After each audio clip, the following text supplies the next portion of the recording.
Muito bem. Então, vamos começar, hoje é 9 de setembro, vamos começar o seminário número 10, presencial, 13h45 em ponto. Hoje, a cargo da Jaqueline Aparecida Fernandes de Souza, auxiliar de pesquisa, o Guilherme. A gente hoje trata de uma parte do texto, e que vocês que todos devem ter percebido, que nós vamos fazer uma incursão, diria eu, no começo da teoria do delito. Não é que não se tratasse de norma no tópico anterior, mas se vocês observaram os autores que foram manejados, etc., Merkel, né? Mesmo os autores do direito continental, tais como Merkel, como o Binding, eram autores que tratavam da norma, em geral, mas não dentro de um cenário de teoria do delito, né? Então, era o direito penal considerado desde um ponto de vista do que é o conceito material ou formal de crime, do idealismo alemão, transposto para o plano da norma, e havia aquela conjunção, aquele mergulho que a gente fez no direito anglo-saxão, na teoria do direito anglo-saxônico, para traçar esse paralelo. Agora, nesse tópico, se trata vamos dizer, do ingresso propriamente nas composições de teoria do delito, pela mão, obviamente, do von List, por um lado, né? Mas pela mão do seu opositor, de outro, né?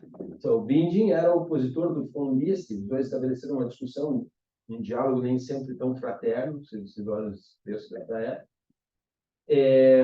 para narrar esse processo de inserção da norma, e aí ele prossegue até o finalismo. Então, é como se a gente fizesse um passeio pelas teorias clássicas dentro dessa conexão de norma. Mas aqui, a visão não é mais, e isso eu quero tomar muita atenção de vocês, a visão não é mais desde o plano da ação, mas desde o plano da norma. Portanto, diz respeito muito ao injusto, e a forma de sobreposição entre o lado, e isso é chamado a atenção todo o tempo, entre o evento em si, né, e a atribuição de responsabilidade pelo evento. Portanto, é como, de alguma maneira, é uma narrativa de como a ideia de um comando normativo, né, que é a axiológica, que é a valorativa, se acoplou a teorias fundamentadas a partir da ação, né? Então, é uma história desse acoplamento, mostrando, inclusive, algumas discrepâncias, né? Algumas coisas que parecem não fechar desde um ponto de vista teórico, né?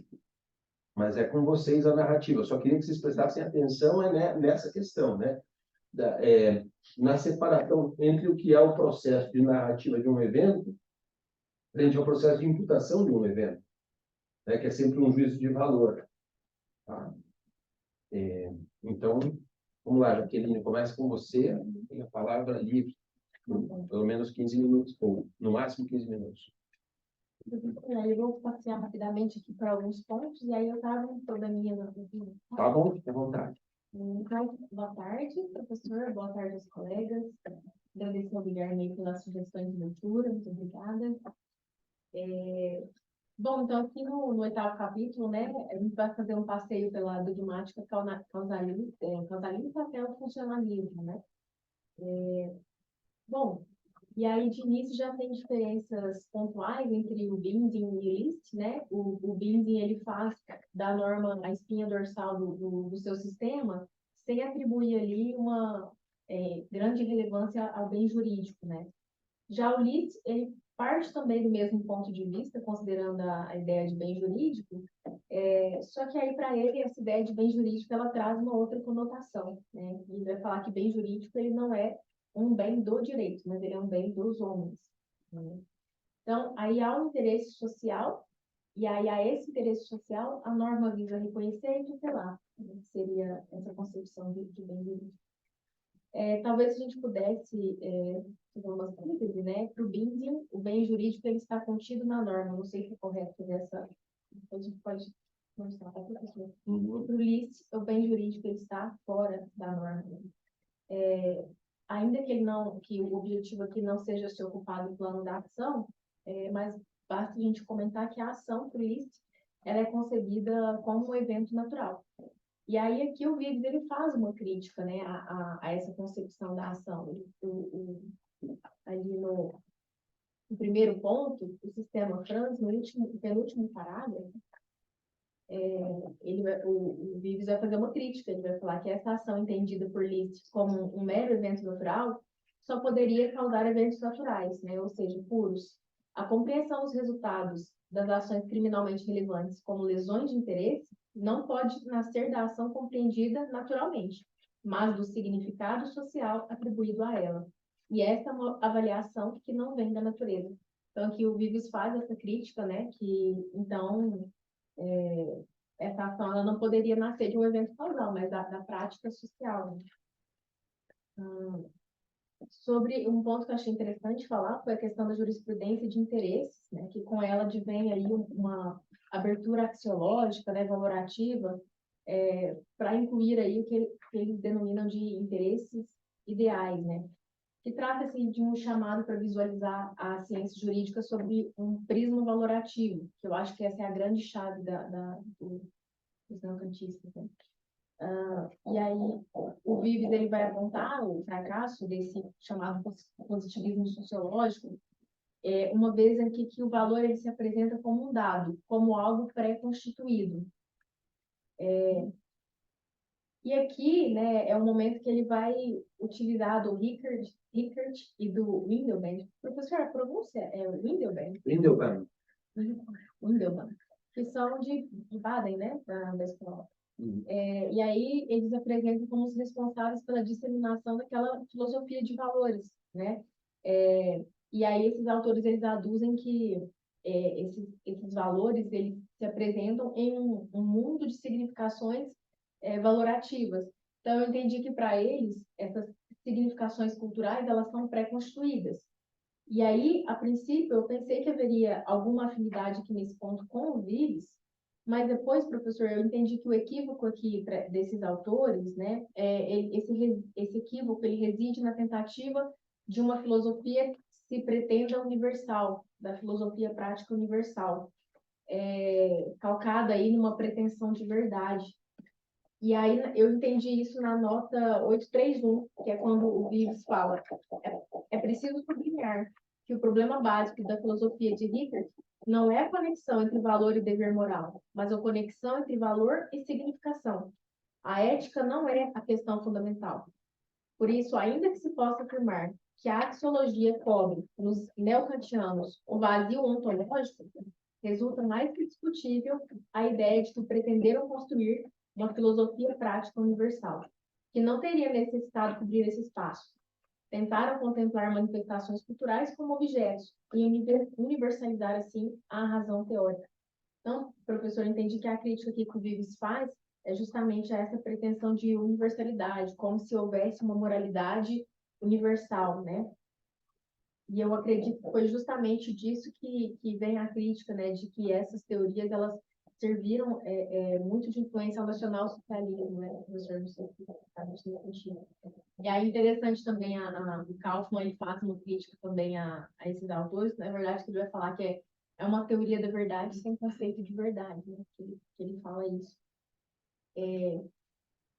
Professor, aí um ponto que me chamou bastante atenção foi na página 321, que ele vai falar que os neocantianos, eles não tinham um critério para julgar pretensões de validade. E aí eu fiquei pensando em algumas aulas em que o senhor falava muito sobre que isso foi possível depois com Habermas, enfaticidade e validade.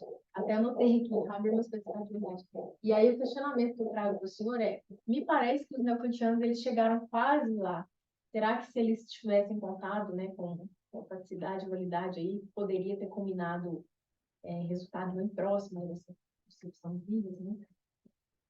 E aí outra crítica que eu coloquei aqui que o Vives faz é que o modo neocantiano, né, de conceber esse debate aqui, insere ele em uma espécie de círculo vicioso, né, professor? Que aí ele começa falando, né, dessa questão definindo a lei como expressão de valores objetivos, mas no final ele termina reconhecendo que a possibilidade de visualizar esses valores, ela fica a cargo do legislador. Então, aí ele termina num campo positivista, né? E a crítica que o Vives fala é que ele se mostrou incapaz de inserir os valores na realidade. Bom, e aí, já caminhando para concluir, né? Achei interessantíssimo um ponto que o Vives fala, o que nenhum legislador pode fazer é determinar esse sentido, né, das normas. Porque, na verdade, perdão, não na verdade, eu não gosto de usar também essa palavra, né? Porque é o que se pretende, em tese, né? Que essas normas só são conhecidas na medida que podem ser traduzidas, né? Por toda a comunidade, enfim. E aí, no finalzinho, ele fala, ó, nesse debate, então, entre causalismo e funcionalismo, o funcionalismo deu essa resposta, né? A decisão que o legislador nem quis e nem podia tomar ficou a cargo, então, do sistema social nas mãos do funcionalismo, né? Bom, professor, então, acho que os pontos, assim, que eu pensei foi nesse ponto específico aqui, né, que fala que os filósofos não tinham critérios da pretensão de validade e pensar isso com Habermas, né? E depois eu fiquei pensando muito hoje, professor, no delito de vadiagem, né, da contravenção, que quando fala, então, que essas normas elas ficam a cargo do sistema social, eu fiquei pensando se esse delito em específico, será que essa norma ela decorre do sistema social, né, ou será que aqui foi por um outro motivo? Me parece muito mais de uma política criminal de cunho de criminalização da pobreza mesmo. E aí a pergunta que eu faço para o senhor, né? Acho que aqui o sentido de norma, novamente, né? Não era já no sentido da norma posta, né? Ficou um pouco essa dúvida para mim. Acho que seria isso, professor. Desculpe aí eventuais erros. Guilherme, quer complementar alguma coisa? Quero, eu tenho alguns pontos. Primeiro, parabenizar, já que tem uma exposição, né, que começou no final de semana, foi bem bacana. Enfim, eu tenho algumas questões, na verdade são 4, que me chamaram a atenção ao longo da leitura. A primeira delas é mais para compreender os termos que o professor Vives utiliza em alguns pontos do texto, porque esse 8º capítulo ele se chama da dogmática causalista ao funcionalismo, né? E eu percebi que o professor tem uma certa resistência em chamar o sistema dualista, transfundista, de causalista, né? Até porque no próprio título ele coloca entre aspas o causalista e depois ele volta para se referir ao sistema do Metzger, ou para fazer ali uma alusão ao sistema do Metzger no ponto 2, depois das normas da cultura, ele se refere ao causalismo, né? E depois ele volta ao Wälzer e se refere ao sistema do Wälzer como talvez o mais causalista de todos. Eu ia interpretar por essa linha. Causalista, porque o Wälzer seria mais causalista.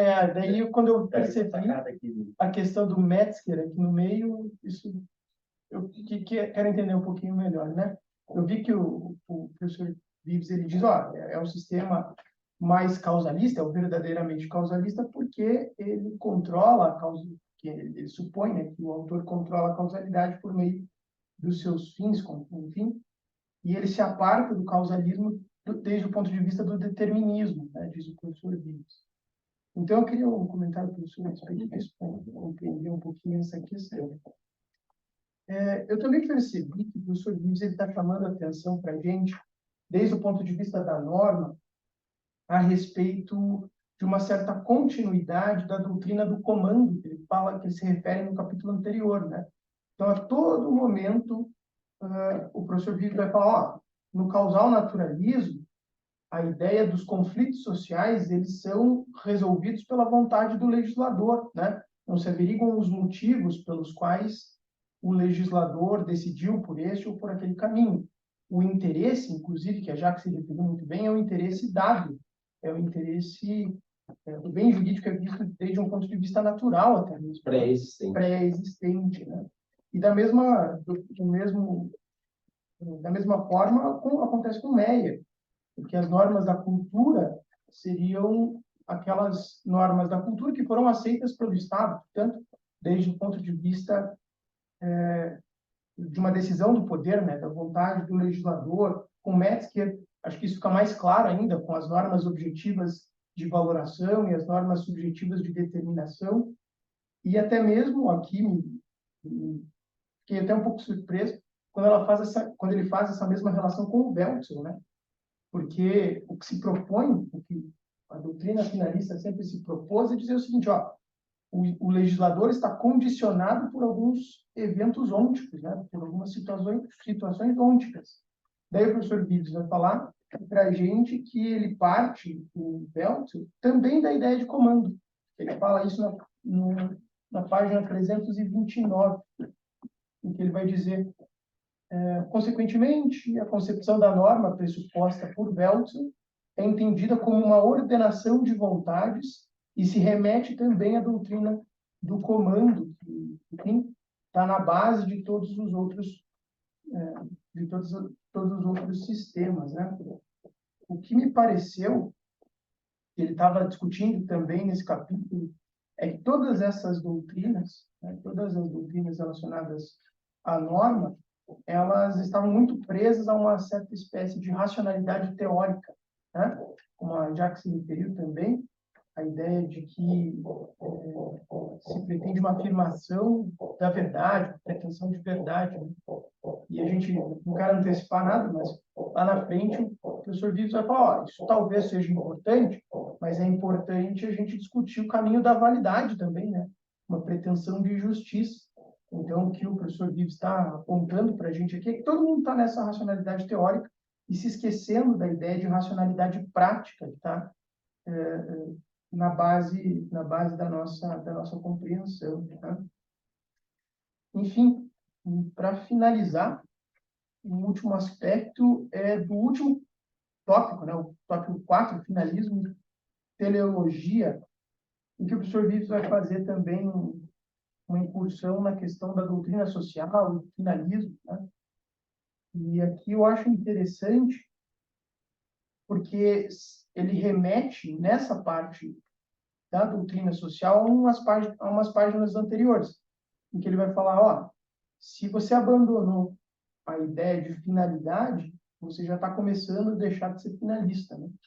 E o que se faz aqui com a doutrina social da ação, muitas vezes é isso, é tentar abandonar uma ideia de finalidade e preservar a concepção do injusto pessoal, né?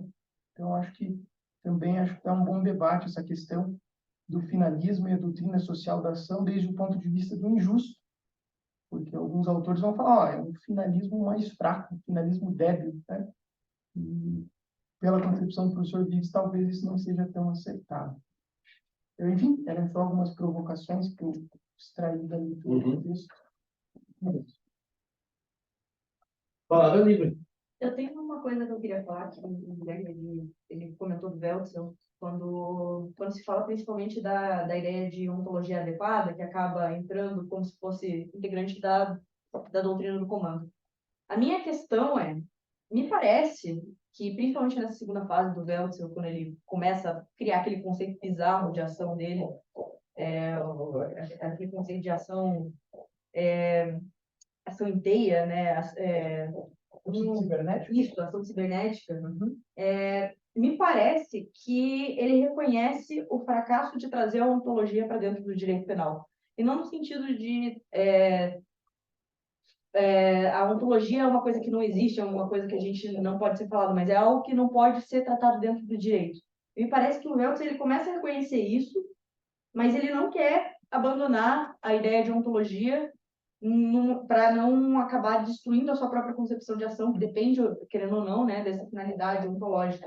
E eu queria, na verdade, que o professor ele comentasse assim, se o Weltzl ele não começa nesse final a tentar ir para um lado muito mais deontológico, vou colocar nesses termos, né, só para ficar filosoficamente adequado, mas justamente dessa ideia de que o objeto ele não seria mais portador de um valor próprio, sim, ele dependeria de uma interpretação sobre isso. Eu só queria um comentário sobre isso especificamente, foi o objeto da valoração, e a isso valoração do objeto. Ele inverte, né? Porque na primeira fase dele, pelo contrário, o objeto ele tem um valor próprio, a gente extrai a valoração disso, mas o objeto ele tem um valor em si. O portador. E parece que ele inverte isso.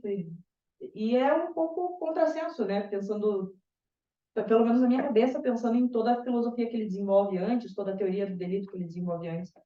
Então, era sobre isso que eu queria que fosse comentado. Uhum. Alguém mais? Camila, Luiz, Paulo? Paulo. Eu gostaria de destacar, né, que vai no sentido ali que o Guilherme pontuou, o causalismo está entre aspas, né, ali na 327 da edição traduzida, no finalzinho, né, o professor Vives, ele destaca que a concepção final da ação, ela não é só mais causal do que a herdada pelos neokantianos, mas, de fato, é a única verdadeiramente causal. Então, eu achei bem interessante isso aí, a questão do Velso, daquele remete ao elemento interno, né, a intenção subjetiva, e aí ele ser mais causalista que os próprios titulados, anteriormente causalistas. Outro ponto também, por curiosidade aqui, chamou atenção, ali na 318, na traduzida, o elogio que ele faz ao Hasbro, chamando de grande filósofo e penalista. Não tem muitos elogios desses no texto todo, né? Não tem. Né? E isso me lembrou até a questão do... Quando eu estava sendo orientado pelo professor Miguel Beidi, ele falou para tomar muito cuidado com os adjetivos que você coloca, né? E o professor Vives não emprega isso, né? Não, assim, você acha que você conta nos dedos de uma mão os adjetivos de alguém aqui, né? Acho que aqui elogiados estão Wittgenstein, alguma vez, o Habermas alguma vez, o Hadro. Eu não me lembro. Não me lembro. Eu até botei antes ali. Acho que tem uma passagem do Cyril, em que ele faz um elogio à seriedade de autocrítica do Cyril. Isso, acho que só. O resto, né? Ele é super econômico. E era assim na vida pessoal também. Se você sentasse com o professor Dias, muito provavelmente, com muito jeito, muito nobre, de tratos, de vernáculo fino, sabe?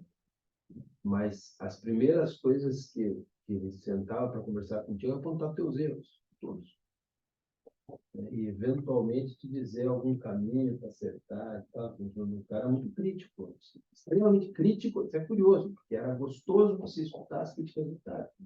Conseguia ser tão fleumático, você não sentia que o cara estava te criticando. Então, ele foi te alertando para os erros, sabe? E o texto é assim também, né? Você pode ver que ele é um texto muito crítico, às vezes até irônico, né? E sóbrio em elogios. Eu acho que, entre aspas, por causa disso ali, é uma ironia, né? Sem dúvida. A ironia é fina, né? É entrelineada, né? Não é explícita, raramente é explícita. Eu acho que chamar o Veltson para ele na cara dele, se fosse possível, de causalista seria o maior insulto que poderia ouvir. Talvez chamar um finalista de causalista é algo realmente grave. A gente vai pegar aquele livro, o Modern Bag, do Metzger, né? Ele vai se contrapor ao Veltson falando, olha, quem é o finalista sou eu. Você não é tão finalista quanto eu. Então, o causalismo ficou... É que o Metzger, naquele texto, ele chama de fim a política criminal, né? Não a ação final. Ele chama de fim o estratégia do Estado. Então, é mais ou menos o livro do von Liszt que ele está se referindo como fim, né? A ideia de fim do direito penal, a ideia né? A teleologia. Daí ele diz, olha, quem é consequente teleologicamente tem que sou eu. Você fica adivinhando o que está na cabeça dos outros. Mais ou menos essa parada que está ali. E por que, professor, só pedir um pouquinho mais de comentários a respeito ali do como que ele articula a questão do Weyer e normas de cultura. Das normas de cultura. Nesses apontamentos. Essa parte também me chamou bastante atenção, Paulo. E aí, uma das falas que a Jaque comentou, que tem coisas que, citando ele, né? Tem coisas que o legislador prudente, né, deve fazer, e tem coisas que nenhum legislador, seja prudente ou não, simplesmente não pode fazer, né? E esse ponto me chamou a atenção, porque eu acredito que foi uma das primeiras aulas em que o professor comentou que a teoria dos Vives exige um nível muito grande de fundamentação, né? Abre esse espaço, né, para exigir do intérprete sobretudo para o julgador, né, um grau maior, uma exigência maior de fundamentação. Eu também vejo, né, escutar um pouquinho os colegas e pessoas sobre esse ponto. Né?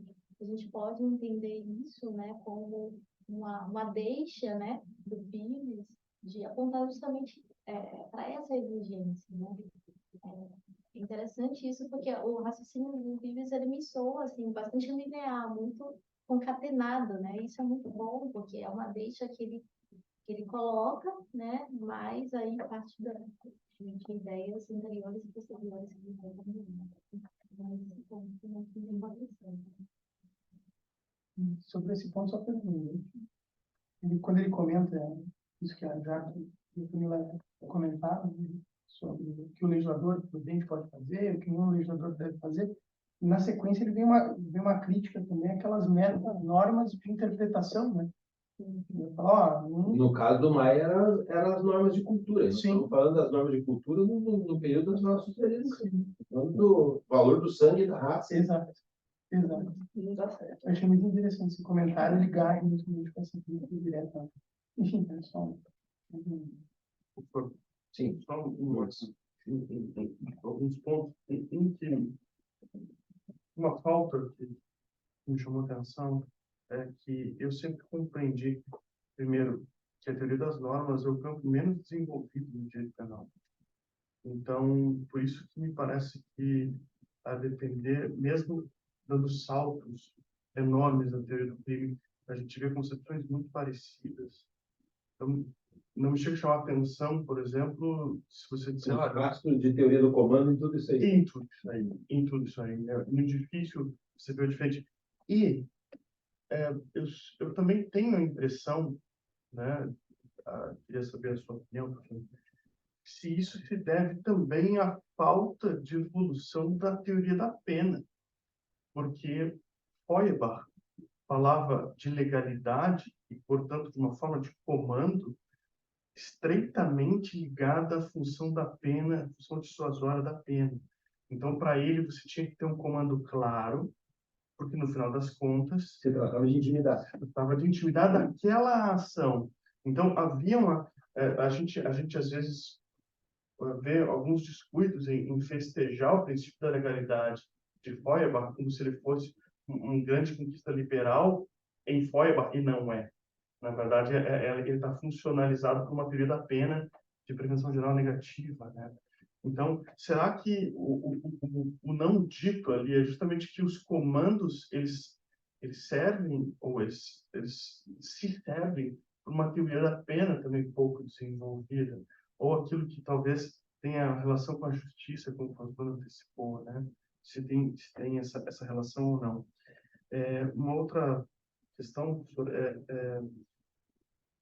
meu trabalho de mestrado, de muitos anos atrás, ele falava sobre bem jurídico. E eu abracei uma concepção de bem jurídico do professor Juarez Tavares.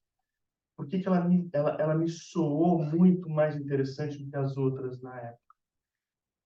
Porque ele coloca o bem jurídico dentro da norma, mas não submisso ao comando. Porque o grande problema, me parece, da teoria do bem jurídico é que, se você não colocar ela na norma, você está atribuindo ela uma força vinculante que ela não tem. Você não consegue explicar. É completamente ad hoc você dizer que aquilo tem, que o bem jurídico é vinculante da interpretação, que é vinculante da aplicação até da pena, né? Sem que eu aloque ela na norma. E esse é um dos trechos assim mais obscuros da obra do professor Juarez Tavares, né? A distinção entre interesses e bem jurídico, né? Então, eu queria saber qual é a sua opinião sobre esse desenvolvimento. E tem algumas outras coisas sobre o finalismo, mas eu acho que no debate eu consigo falar melhor, perguntar melhor. E outra situação é essa que a gente estava discutindo há pouco aqui, que foi a preocupação, né, última aqui, que certa vez eu ouvia uma discussão do professor Luiz Greco a respeito de qual seria o espaço de conformação do legislador? O que me soa bastante estranho, né? Nós é que damos um espaço de conformação, porque tem algum limite que a gente não sabe bem qual é. O que cabe ao legislador? Eu entendo que não cabe ao legislador fazer a valoração, tá? Mas então, qual é o espaço de conformação do legislador? Porque defender uma norma com valores, vinculante, com bem jurídico, até como faz o Sr. Júlio Tavares, é limitar o poder do legislador. Ou até se substituir a ele, né? Dando sentido, às vezes, completamente diferente do que era imaginado. Então, qual é o espaço do legislador? Essa é a minha questão. Eu lembrei, o Luiz tem lembrado de uma aula, a primeira disciplina que eu cursei aqui, quando o Alaor participou, e o Alaor estava falando do foro. Da aula do Justiça Federal, né? Fez, então, quando começou a Fora do pandemia. Justiça Federal. E teve uma aula sobre o princípio da legalidade, que ele falou que a formatação pensada pelo Corva foi de facilitar o governo, não da forma como Porque, na verdade, existiam algumas questões que eram questões quase de direito administrativo e que se precisava dar coerção. Então, daí tudo que abrangesse sentido normativo ficava meio à margem de interpretação. E aí o que se queria era restringir essa possibilidade de que no final a coisa resvalasse para o campo administrativo. Então, se queria mesmo era converter essa observação que o Laura fez, não, né? Algumas coisas que eram consideradas faltas, ou que seriam as nossas contravenções, como matéria de direito mesmo, né? Reduzir as margens do juiz, mas em sentido incriminatório, não discriminatório. Porque daí o fundamento era esse, em todos os casos, existe a necessidade de prevenir, de conduzir os sujeitos, de evitar que eles realizem e tal. Os grandes liberais, direito alemão, na verdade, eles não resolviam esse problema dos, eu acho que esses delitos de polícia, né? Uma espécie de direito administrativo, sancionador. Os alemães têm medo até hoje do direito administrativo desse. Tanto é que, quando se vai falar de pessoa jurídica, por exemplo, o tema, os alemães dizem, não precisa. Não precisa ter um direito administrativo que enfia o lugar com pessoas, né, do cara. O direito administrativo sancionador alemão, em muitas passagens, ele foi muito mais lindeiro ao direito penal do que o nosso, por exemplo. Então, aí é uma questão cultural, de certa forma, né? Porque, no final das contas, há uma tradição deles, né, nesse sentido. Você fez a conexão certa. A conexão é mais. A observação que o Luiz fez conecta exatamente com a palavra que a gente teve. Defendeu isso, defendeu essa ideia de que o princípio de legalidade ali não era, né, na época da implantação ou da consolidação do Código Penal. Aquilo é um comentário ao Código Penal da Bavária. Nessa época ele não era propriamente um pensamento liberal, senão que era dar um locus penal a questões de polícia. No fundo, era esse o objetivo. Bom, eu vou tentar. Eu não vou voltar no texto. Eu imagino que todo mundo leu o texto. Esse texto já era menos extenso, né? E trabalha com autores que a gente mais ou menos conhece. Eu vou procurar ir nas questões que vocês formularam, mais do que em outras coisas, e dando um esclarecimento naquele tom que eu referi, que me parece que é o tom que o professor Vives queria dar. Aqui, entendam bem, eu estou, a cada aula, me colocando na condição do intérprete do Vives e procurando dar para vocês a leitura que ele fez. Há muitas dessas passagens, e durante o período de tradução, essa tradução levou 8 anos fazendo, né? Então, há muitas passagens dessas que foram sentadas num café para perguntar, escuta, o que você queria? Onde é que você estava indo com isso aqui? Qual é literalmente faladas, mesmo para poder entender e dar o tom do que realmente ele quer. Então, a minha função aqui é um pouco essa do intérprete, né? Do intérprete que tem a informação em primeira pessoa. Mas o hacker. O intérprete que tem informação em primeira pessoa. Quem dá do livrinho é esse livrinho. É. Bom, então vamos lá. De fato, o começo da observação da Jaqueline é a questão do binding versus list, né? O list considerando que o bem jurídico é o bem jurídico dos homens, extra direito, e o direito se debruça sobre ele, promove uma valoração dele, enquanto o binding, e aí eu tenho dificuldade de fazer essa afirmação tal como você fez. Você diz, olha, para o binding, então, o bem jurídico está contido na norma. Eu não sei se contido é a palavra certa, porque nem todo imanentista, né, traduz o bem jurídico como a norma, simplesmente a norma meio livre, um sentido meio livre. Porque não me parece que o Binding tinha essa ideia do meio livre. O que talvez tenha o Jacobs. O Jacobs, sim. O legislador do Jacobs é um legislador que ajusta o subsistema normativo penal regido pela lei federal. Né? Esse é o cara.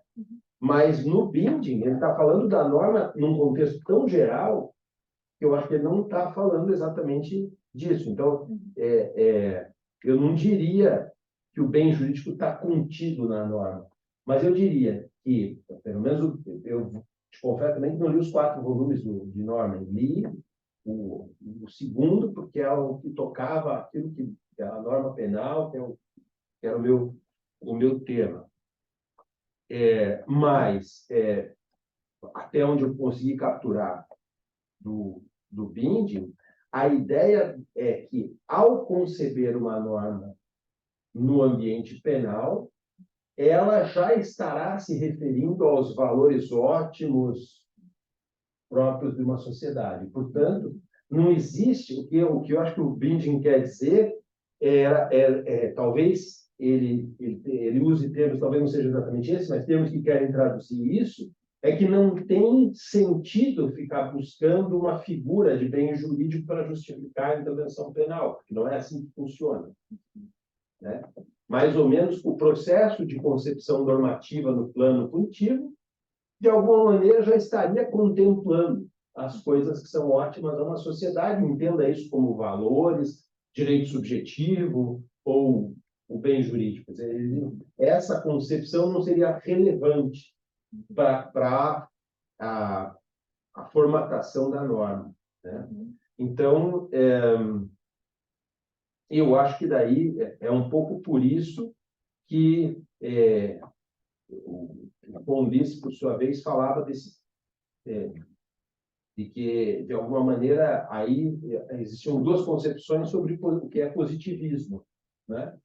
O positivismo do Von List é um positivismo no sentido de que, olha que interessante, que existe uma experiência empírica sobre a ação, experiência empírica sobre bem jurídico. Nós que somos cientistas do direito, nós nos apropriamos desse cenário de bem jurídico, de resultado, de ação, que é tudo um resultado físico, e nós nos apropriamos dele ao compor uma teoria do delito.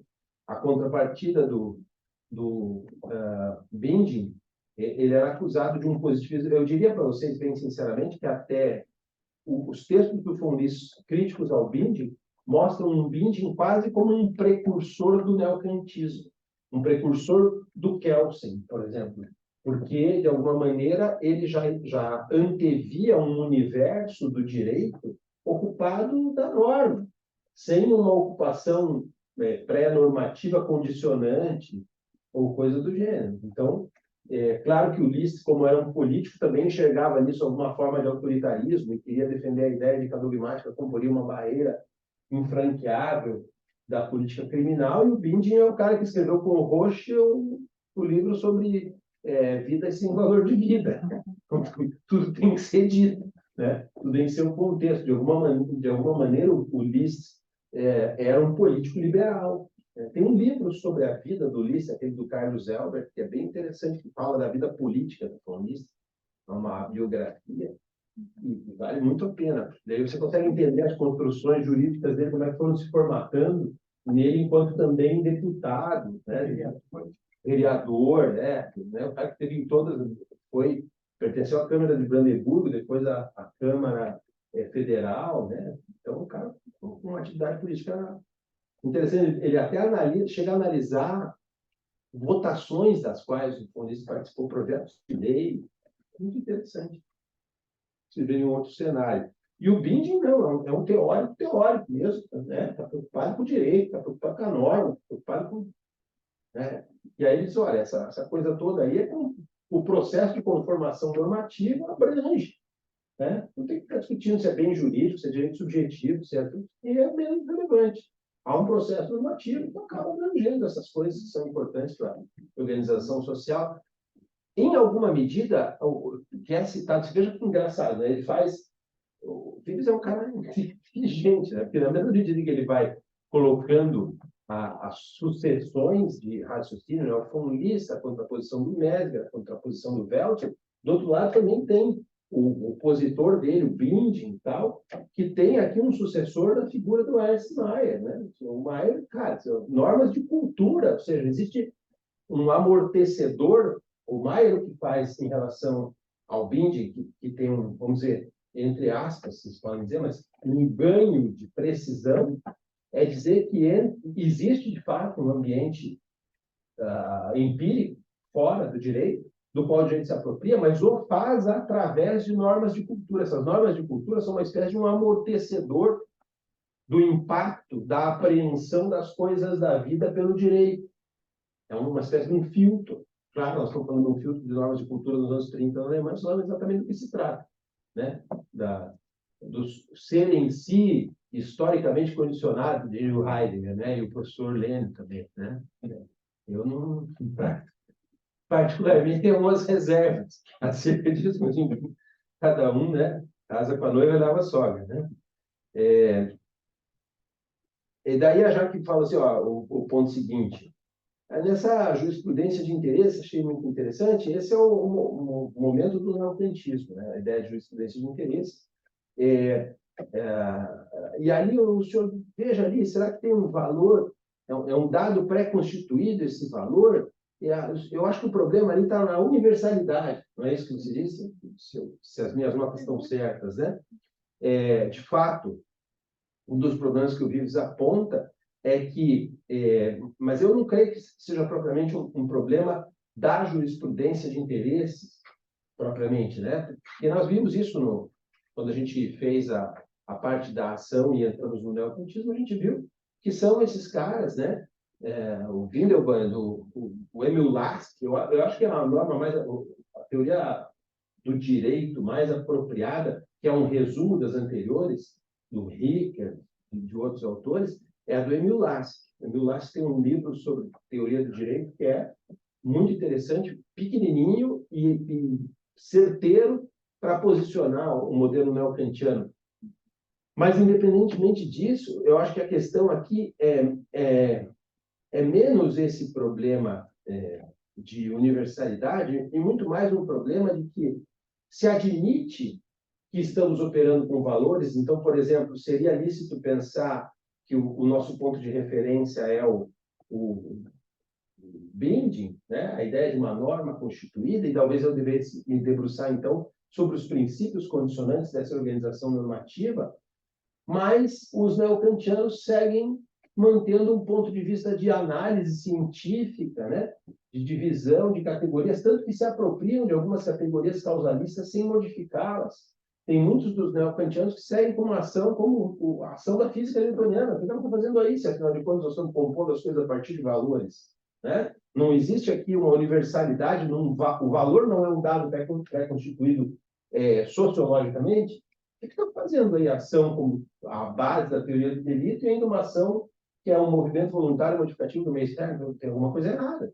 Então, o que parece, e eu acho que a crítica maior do professor Vives, é que existiu, qual é a inteligência, qual é a sacada dos neocantianos? Pô, eles sacaram que direito lida com valores.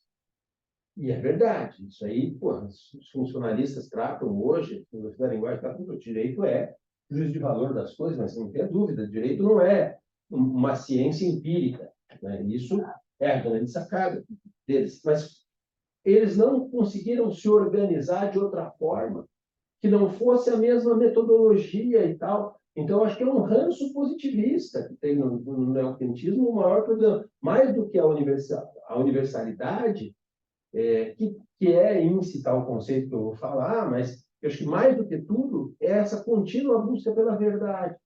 Eu acho que aí é que, sabe, não, agora nós é uma verdade racionalizada diferente a partir do valor, mas o valor é um dado. O valor é um dado. O valor muda, e assim, é aquele complexo dizer isso desde um ponto de vista do... É muito fácil ser crítico de resultado, né? O time ganhou de 5-0, então jogou bem pra caramba. Depois do jogo é fácil falar, vai falar antes. Perdeu de 5-0 não é uma coisa, né? Ou o médico do dia seguinte. Não vem com o diagnóstico. só podia ter morrido, mas claro. Porra, vai lá, pega, né? Então, a gente olhando hoje, fica fácil você dizer, puxa vida, quando esses caras não viram que o valor é fluido, né? Porque quando a gente vai, por exemplo, sei lá, se distribui um habeas corpus, se ele vai cair aqui no Paraná na terceira, ou na quarta, ou na quinta Câmara, você já sabe quais as perspectivas que você tem de conseguir logo de êxito neles. Cair na quinta, por exemplo, as chances são ínfimas, né? E a depender do relator como que cai, você... Mas escuta, mas não era um valor dado? O cara pode ou não pode responder em liberdade? Não seria um valor dado? Se é um valor dado, não deveria ser reconhecido por todo mundo como uma verdade? Mas onde é que está essa verdade? Se, na verdade, se ela varia conforme a Câmara, conforme o relator, conforme... E tudo isso é válido, né? Ninguém está dizendo que a decisão de um desses relatores seja válida ou inválida. Nem entro aqui nesse mérito, né? Todas são válidas. Veja que o problema da validade de uma decisão não tem nenhuma equivalência com a questão da verdade empírica de uma decisão, né? Ela pode ser válida e, ao mesmo tempo, você dizer, cara, mas que decisão ruim, né? Então, nós vamos discutir o valor da decisão que é válida. Se ela fosse verdadeira, não comportava discussão de valor. Então, por que a gente continua com um método analítico baseado em conceitos, daí sim, em conceitos universais, como da ação, né? Então, a universalidade que você captou como um defeito, ela é um defeito muito mais colateral de um defeito central, que é a pretensão de verdade. Os caras estavam no caminho. Estavam no caminho. Isso que você disse, será que eles estavam no caminho? Estavam. Mas o caminho era perceber a relativização dessa coisa. E, portanto, exigia uma fundamentação, e nesse ponto aí você tem razão, né? Eu estou vendo sempre que tem, a Camila também disse isso, parece que sempre tem assim, a abordagem do professor Vives exigindo mais fundamentação, né, o tempo todo. E isso é certo. Né? E aqui era talvez a grande oportunidade. Olha, eu vou discutir então que a minha estrutura é uma estrutura valorativa, axiológica, e, portanto, eu tenho que justificar porque é que esse valor e não aquele. Né? E eu não posso dizer é assim porque há uma estrutura lógica objetiva. Não. Né? Aqui nós temos uma escolha e eu tenho que dizer por quê. E eles continuavam não querendo muito dizer o porquê. Né? Os neocantianos, talvez a grande falha deles seja isso. Né? E aí você tem razão quando se diz assim, os neocantianos não tinham um critério para a pretensão de validade. Isso aí se extraiu do texto. Né?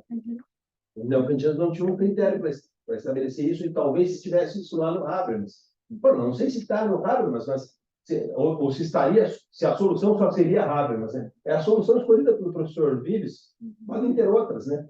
Mas, de fato, o Habermas está preocupado com validade. Né? Mas nós validamos uma norma entre nós aqui. Nós vamos validar uma norma para funcionar a nossa... Eu vou mostrar para vocês uma coisa que é muito wittgensteiniana, né? Como nós fomos construindo pelo uso uma norma aqui dentro. Eu não sei se vocês já perceberam. Certamente quem vai assistir depois os seminários vai constatar isso. Qual que é a norma que acontece da dinâmica da aula? A aula começa assim. Vai lá um relator e faz um comentário. O seu auxiliar de pesquisa é o segundo que se manifesta. A palavra entra livre e todos vocês, porque todos leem, todos vocês fazem observações. Todos. Pegue o primeiro seminário até o último. Isso foi estabelecido? Foi dito? Foi obrigatório? Mas a nossa praxis foi essa, né? E à medida em que ela foi se cristalizando em uma e outra vez, daí você se sente livre o suficiente ou compelido até, pô, todos os meus colegas falam, assim, eu não vi nada disso aqui, daqui a pouco você... E essas coisas foram sendo construídas sem que houvesse um valor construído dentro desse grupo. Se vocês pegarem, tem então no YouTube as aulas de outros grupos, nem todos os grupos eram assim, eram grupos que, enfim, alguns falavam, outros não. E nesse grupo, essa norma se cristalizou assim, pelo uso, virou uma tradição. Todos falaram, todos os seminários. Por quê? Bom, porque o grupo é interessado, sei lá, enfim. E todo mundo leu e todo mundo tem alguma coisa a dizer. Mas o fato é que a cada vez que a praxis se repete assim, você se sente mais livre e, ao mesmo tempo, mais compelido a fazer parte do discurso. Percebe? Então, isso é só para mostrar para vocês como nós criamos um critério pelo uso, né, que é um critério que valida a aula. Você termina a aula dizendo, claro, esse negócio funcionou, né? Pô, todo mundo participou, todo mundo. Né? Como é que o Habermas valida a norma? Olha, uma norma vai ser válida para ser aplicada, isso vocês podem procurar lá no Faticidade e Validade, né? Uma norma vai ser válida para ser aplicada sobre os participantes de uma disputa discursiva, na exata medida em que ambos tenham tido, ambos ou mais, né, tenham tido igualdade de oportunidade discursiva. Quando há igualdade de oportunidade discursiva, o resultado consensual desse embate pode ser aplicado aos participantes do discurso, porque entram numa ideia de consenso, que é a teoria do consenso. Né? É um consenso que se forma a partir de cada qual lança a mão dos seus melhores argumentos e o produto final daquilo é possível de ser imposto a todos os participantes do discurso que tiveram liberdade e oportunidade exclusiva. Na medida que você tolhe a liberdade e oportunidade exclusiva de alguém, invalida a possibilidade de que o resultado final desse debate seja aplicado a essa pessoa que não teve igualdade de oportunidade exclusiva. Essa é a fórmula habermasiana, né, de dar validade para a norma.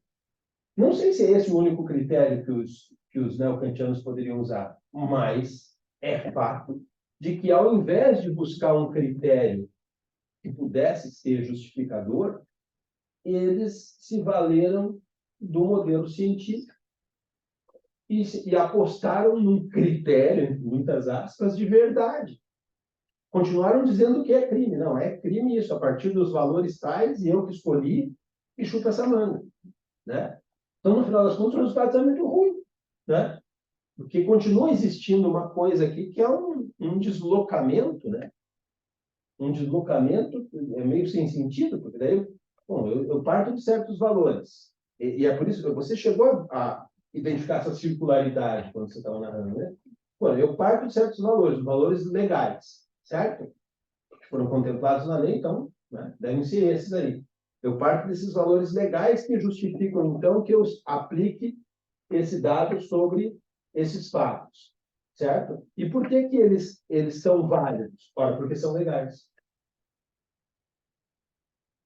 Então, assim, eu deixo de dizer, olha, são válidos porque estão na natureza, e passo a dizer, são válidos porque são legais. Puta!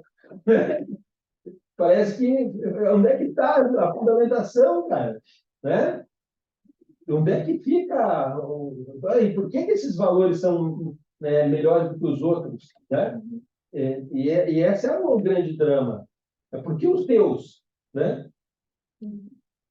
E aí, claro, o que acaba, se vocês perceberem nisso, acabam acontecendo certas confluências que no neocantismo elas pareciam até lógicas. Né? Se vocês olharem aquele debate do Goldschmidt sobre a culpabilidade frente à Lebensführung do Metzer, como é que ele justifica? Lembram disso? Bom, o Goldschmidt dizia que para que haja uma violação da norma, de dever, né? Hoje, um estudioso da norma, certo?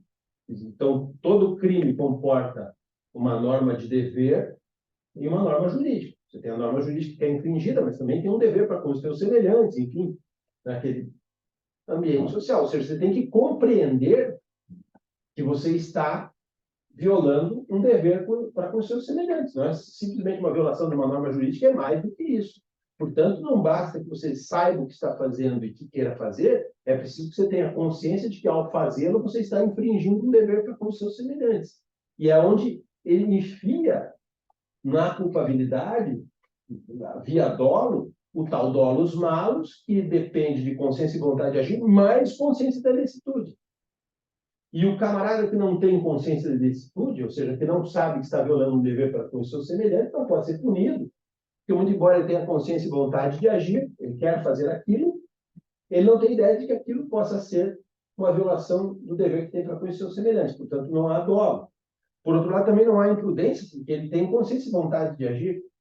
Na imprudência, o sujeito viola essas regras sem querer, mas ele quer fazer. E aí exime dolo e culpa, e aí elimina a culpabilidade. Por essa via de falta de consciência de licitude, que é o que diz o Goldman. Metzger contesta isso, veja o argumento, como é um argumento valorativo cultural da época. Não, peraí. O cara que não tem consciência da licitude é porque ele não se comporta, é que ele não percebeu que aquilo é ruim para conhecer os semelhantes, vai continuar fazendo isso sempre, porque ele não tem ideia de que ele está violando uma regra com os seus semelhantes. Aquele camarada que tem essa consciência, o faz como exceção ao seu comportamento. Esse cara, que ocasionalmente vai ser punido, porque tem consciência da licitude, ele acarreta menos mal social do que aquele que constantemente está violando as regras de convivência, sem perceber que as está violando. Esse cara se comporta de um modo mal permanente. A culpa dele não deriva do que ele fez, mas sim do modo como ele conduz sua vida, que leva ele a não perceber que está violando uma norma de convivência. Portanto, esse cara é muito pior do que o outro. Ele tem culpa pelo modo como conduz sua vida. Lebensführung, e, portanto, ele deve ser punido porque ele é... E a frase é do... Veja, você lê isso, parece Jacobs, mas a frase é do médico. Ele é um inimigo do Estado. Né? Isso daqui é engraçado, né? Porque no final das contas, do que ele está falando? Ele pega um valor lá, ótimo para ele. Né? Você não sabe nem qual é o valor que está implicado aqui, não importa. Porque o método não diz respeito ao conteúdo do valor, só diz respeito à existência dele. Eu falei para vocês qual é o crime que o cara cometeu? No exemplo que eu dei? Não, né? Tanto faz. Cara. Você pode ter culpabilidade por condição de vida daquilo que você quiser. Claro, na oportunidade eram os crimes de usura praticados pelos judeus, mas isso não é o caso. Né? Mas cabia em qualquer lugar, em qualquer circunstância, sei lá. É um inimigo do Estado. Então, o importante de perceber aqui é a mescla do pior com o pior. Eu pego a abertura que tem o valor frente à categoria onde, mas eu uso o método da categoria onde que não precisa de uma autojustificação. Ele está autojustificado a priori porque nós estamos numa pretensão de verdade. Cara, é o pior dos mundos. A gente diz, poxa vida, como é que o neocantismo foi dar asa ao espaço para o nacional-socialismo? Esse óbvio, né? Pega o pior e o pior, então, né? Pior ao quadrado. Um método que não precisa de justificação. Um conteúdo que também não precisa, que é auto-justificado, que é um valor cultural ótimo. Pronto. Está feita a coisa. Né? Interesses ideais, né, professor? É ideal para quem? Ideal para quem, cara, válida, né?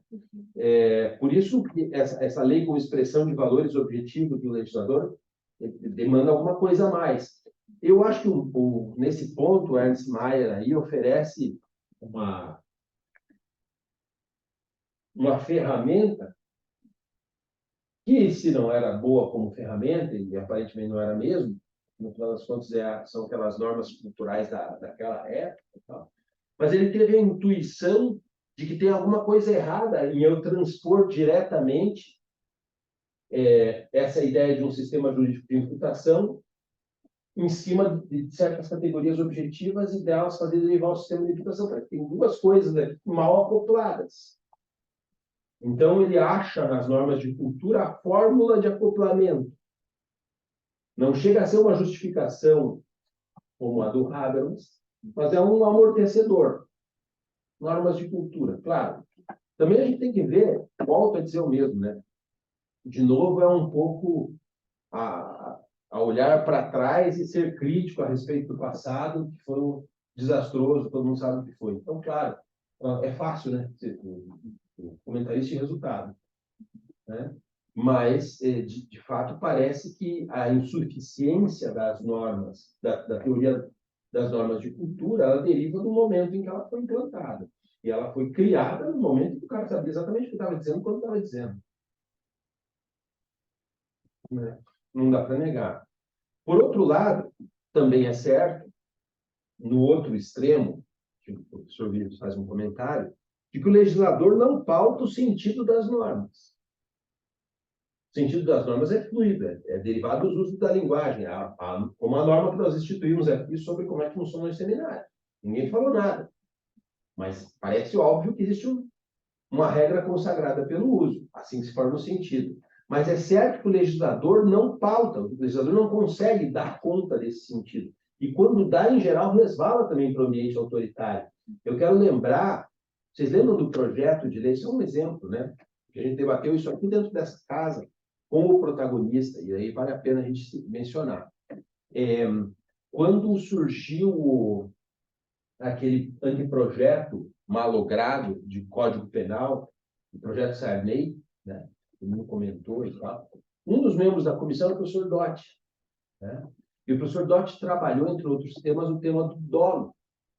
E, de alguma maneira, ele quis colocar no anteprojeto alguma definição mais concreta sobre dolo. E foi amplamente criticado. E ele veio aqui, numa sessão que aconteceu aqui no nosso auditório, comentar e fazer uma espécie de meia-culpa. De fato, ali se procurou fechar um pouco o conceito de dolo, mas, no final das contas, o legislador não deve mesmo se meter nisso. Ele mesmo disse, né? E, de fato, é um pouco isso, né? O legislador se ocupa não do sentido das normas, mas sim da promoção de um enunciado legislativo que seja veículo delas. A realização da norma, acho que nós todos já estamos de acordo com isso. No último seminário nós vimos isso muito veementemente, mas eu acho que já a essa altura nenhum de nós vai duvidar que o juiz cria a norma.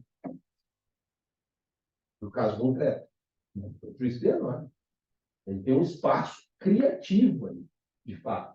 Não se trata de legislar, mas há um espaço hermenêutico do juiz quando ele faz a escolha, sei lá, num conflito aparente de normas, escolhe por uma. Por que aqui é concurso formal e ali é crime continuado? Enfim, né? É inegável. Né? E outra, se nós partimos da norma como um dado vinculante ao caso, o juiz decide e vincula o caso. Então, é fora de questão que o juiz cria a norma. Portanto, se, ainda que a gente admitisse que algum sentido para a norma é dado pelo legislador, nós vamos chegar nessa questão, que é a questão do Luiz, né? Que algum sentido é dado para a norma pelo legislador, certamente ele não é esgotado pelo legislador. Então, é óbvio que o juiz cria a norma. Daí, sobre a questão da vadiagem, né? Decorre de um determinado sistema social, a criminalização da pobreza, etc. Claro, toda a criminalização é fruto da sua época. Né? Basta a gente pensar, eu não situaria as coisas aí, porque até... eu acho que esse é um exemplo muito comezinho, até, né? De aporofobia, né? Quem desenha os códigos são os poderosos, é evidente que são os excluídos que vão pautar isso, né? Mas eu acho que eu ousaria colocar outros exemplos de como um sistema social, um modo de viver, vai pautando o legislador no sentido da necessidade de inclusão, que é muito interessante para a pergunta que o Luiz fez lá, né? Da questão do bem jurídico e tal, da concepção do professor Juarez e tal. Percebam o seguinte, por que surgiu um 147A? E um 147B? Tal. Se você falasse isso para alguém há 10 anos atrás, o cara ia dar risada. Cara, tá de brincadeira? Como assim? O que aconteceu? Não, nós vivemos num mundo completamente diferente do mundo de 10 anos atrás. Completamente diferente. Um mundo cibernetizado, vamos dizer de algum modo. E que vai se ocupar de outras coisas, cara. Não se trata de uma escolha do legislador, porque o legislador... Não! Tem aqui uma sociedade em movimento, viva. E assim, claro, olha a dificuldade que é, se a gente for entrar nessa pauta, né? Qual é o bem jurídico do Estado?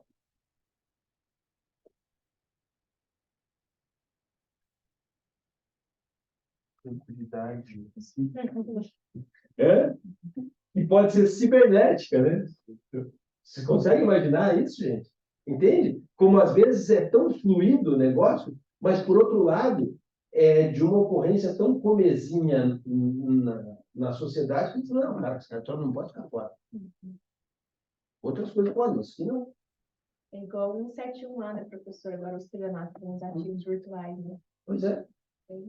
Tem um texto do Alamir sobre isso, né? Bem interessante. Bem, mas assim, só para te dizer que talvez haja outros exemplos, né? O da criminalização da pobreza, no momento histórico em que o patrimônio era o bem jurídico principal, que aparece na Lei de Vagos e Meliantes da Espanha, enfim, e a nossa lei de contravenções penais também, né? Mas hoje nós temos várias outras alterações do mundo cotidiano que são muito bons exemplos de impulsionar o legislador a que ele haja, né? E vamos lá, nós podemos dizer isso por um lado, que é o lado incriminador, mas não necessariamente esse. Outro dia a gente estava na sala falando sobre aborto. Veja, há um impulso descriminalizador.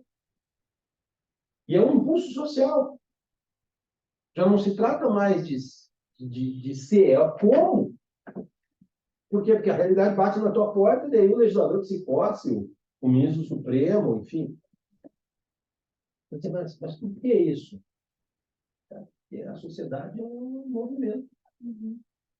E eu lembrei dele, professor, por isso, porque agora está pautado para ser revogada a viagem, né? E é esse movimento que o senhor está falando, né? Tem coisas que viram leite do rio, e tem coisas que eram leite que, né? São levadas como aluvião, né? Então, vamos lá. Daí, o Guilherme pôs 4 perguntas. Vamos ver se eu anotei tudo direitinho.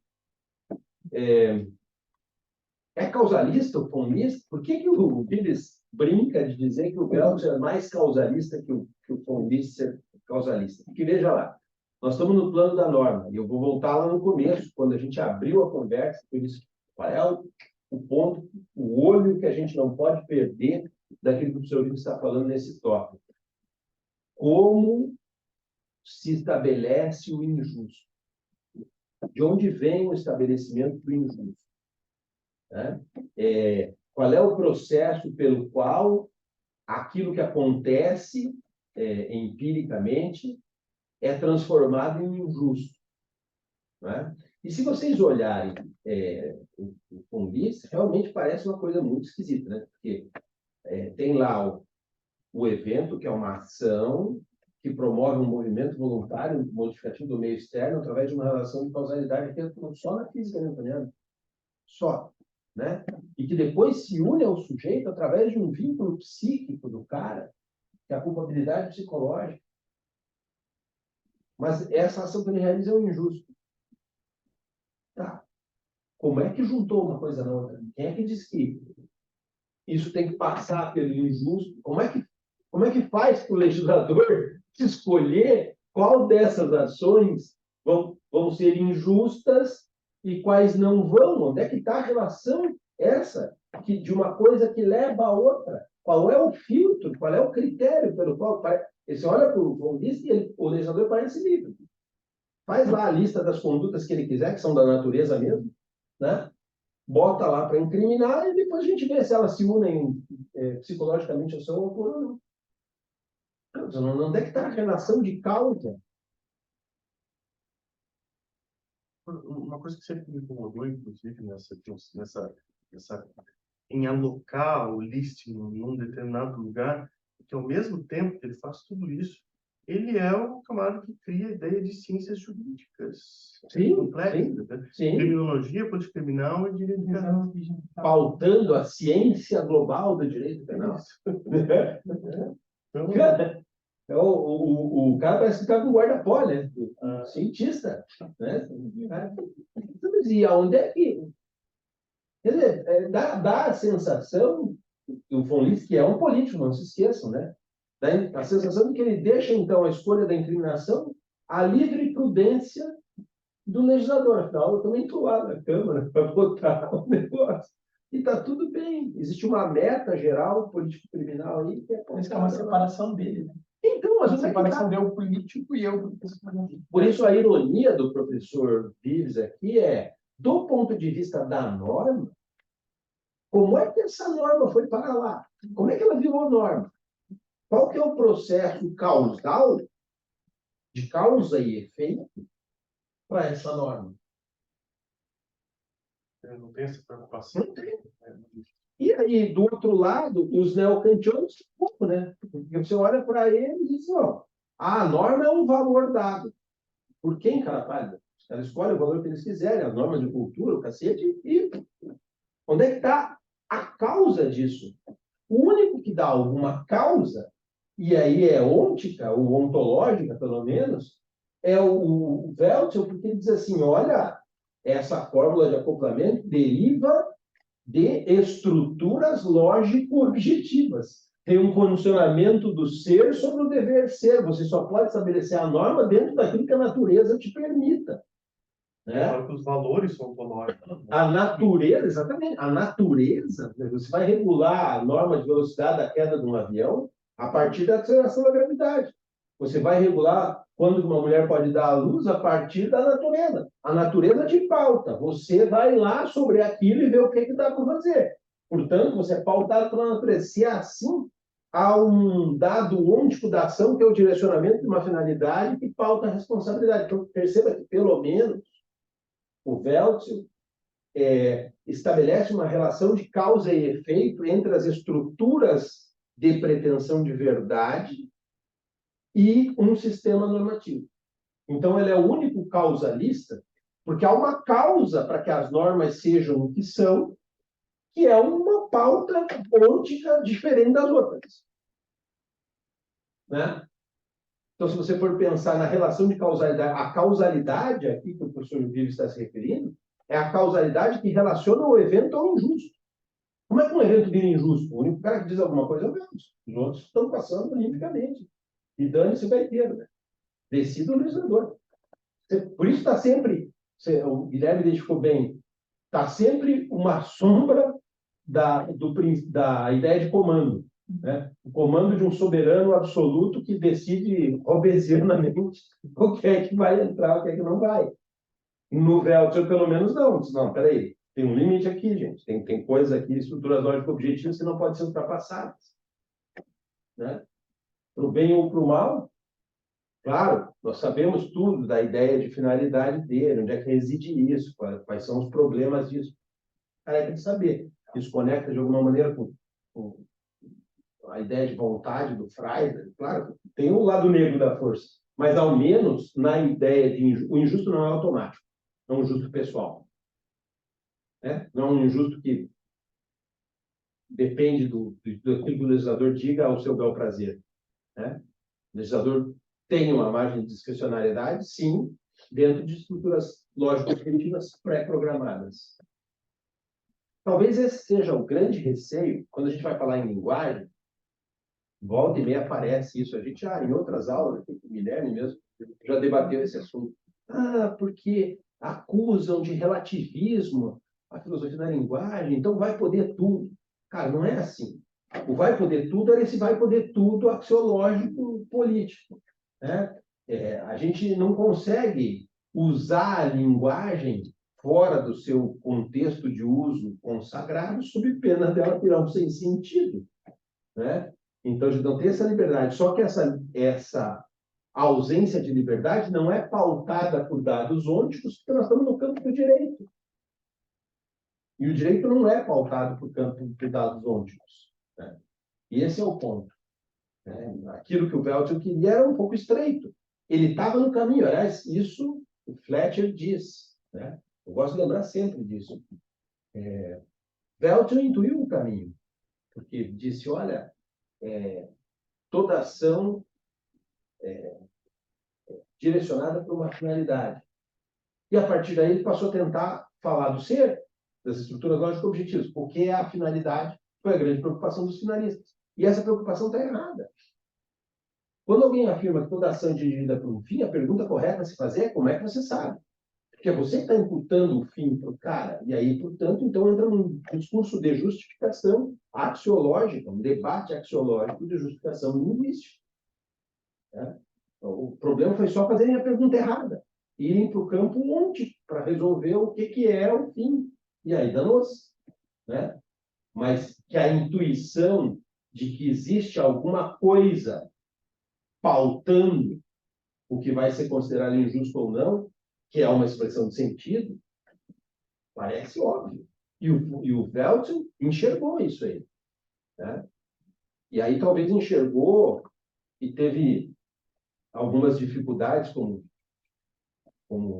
algumas miopias, né? Sobre o que era isso, né? O que está condicionando aqui? E também vamos lá, vamos ser honestos. Nós estamos falando dos anos 30, 40. A ideia de jogos de linguagem como uso não existia em ninguém. Existia nas investigações filosóficas do Wittgenstein nos anos 50. Os caras não tinham nem a base filosófica para isso. Não é que o Veltman fosse ignorante, não tinha nada. Tinha o Cassirer, que era um pouco na linha de normas de cultura, parecida com o Maia, né? Tinha o Frege, tinha... Hein? O Heidegger. Pois é, mas o Heidegger tinha um ser, né? Daí, era um ser em si, historicamente instituído e tal, mas continuava sendo objetivo, né? A linguagem, enquanto uso dos jogos de linguagem, é só nos anos 50. Você não vai querer que o cara lá resolver o problema que ele intuiu tanto, é verdade, a Júlia observou bem. Pô, e depois as outras fórmulas do von Lister, ele foi fazendo do Veltman, ele foi fazendo concessões. Gente, cara, o cara identificava um problema na teoria dele, mais um furo, mas o cara vai mudando.